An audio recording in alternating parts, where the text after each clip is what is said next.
Book 3 of Dungeon Crawler Carl, the Dungeon Anarchist Cookbook.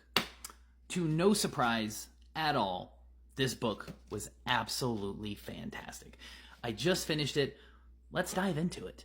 The title isn't just for show here. Carl's not just playing the game. He's trying to break it, so it can't break him. We're talking the full-blown anarchist story arc has begun. The traps are more devious, the game is crueler, and Carl is more dangerous and more human at the same time, and I'm here for it. This book has some of the funniest moments in the series so far. The jokes land, the absurdity ramps up through the roof, but there's this growing thread of emotion under the surface that brings a sense of weight to the book series that is in juxtaposition against the comedy and absurdity is amazing. Carl's trauma is catching up with him, and you feel it starting to slip through his armor. And I love watching. I say watching because the audiobook is so good, it feels like I'm watching a movie. I love seeing Carl go through these changes and how it's affecting him in a very, feels like, realistic way. Princess Donut, of course, is still pure gold. She's regal. She's petty. She's hilarious. She's adorable. She's a little terrifying sometimes. Her and Carl's friendship is absolutely one of my favorite parts of the series. And it deepens here in a way that I didn't expect. Forget Miss Beatrice. Carl is Donut's human now.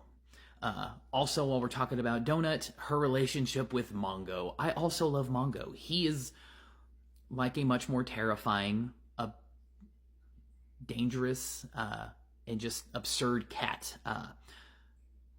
Who would have expected that the weird little chicken baby they got a couple books ago is going to be a big, terrifying velociraptor? Not me at first, that's for sure.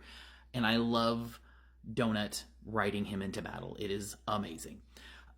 This dungeon floor is a lot more complex and interesting than we've seen in prior floors. I really like that we're getting so much more with the supporting cast of characters, and the way they're dropping lore by tying it into the design of the floor so we see why the dungeon floors are designed the way they are, while adding layer to the story, is a genius move on Matt Denneman's part. And of course, Jeff Hayes is an icon for the audiobook. I am buying all of these because I have to have them. I'm going to go through and do a physical read on them when I'm done. I'm not going to lie, they're that good, but the audiobook is the way to go on this one.